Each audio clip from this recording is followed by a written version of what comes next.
Tinangkang saksakin ng isang lalaki ang aktres na si Angelica de la Cruz habang nangangampanya para sa pagkakapitan ng isang barangay sa Malabon City. Ligtas naman sa insidente ang aktres matapos kuyugin ng taong bayan ng suspect. Inaalam pa kung may kaugnayan ng krimen sa politika. May lusugo si Jamie Santos.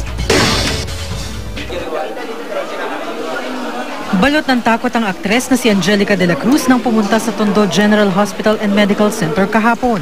Kikilalanin kasi nito ang lalaking nagtangka umano sa kanyang buhay.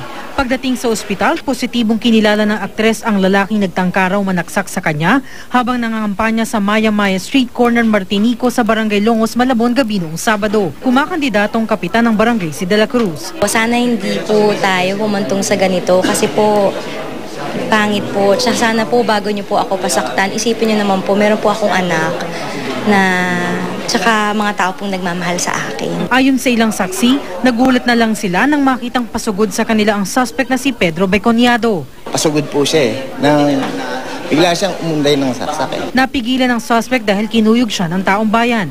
Blanco pa rin ang aktres sa motibo sa pagtatangka sa kanyang buhay. Pero pinagtataka raw niya kung bakit suot ng suspect ng sumugod dito ang campaign t-shirt ng kalaban ni de la Cruz sa pagkakapitan. Umaasa pa rin naman daw ang aktres na walang kaugnay sa politika ang pagtatangka sa kanyang buhay. Sana naman po hindi kasi pinsang buo ko yung kalaban ko na yun. So ang pangit naman, sana walang ganun. Kasi syempre pwede naman daanin sa lahat sa malinis. Nag-iimbestiga pa ang Malabon Police para matukoy ang motibo ng suspect. Hindi pa nakapagbigay ng pahayag ang suspect dahil sa tindi ng mga tinamo niyang bugbog. As of now, nagka-antak pa kami ng further investigation regarding dyan para natatagan namin yung motive. Sa ngayon, wala pang pahayag ang katunggali ni de la Cruz sa eleksyon sa kanilang barangay. Jamie Santos, GMA News.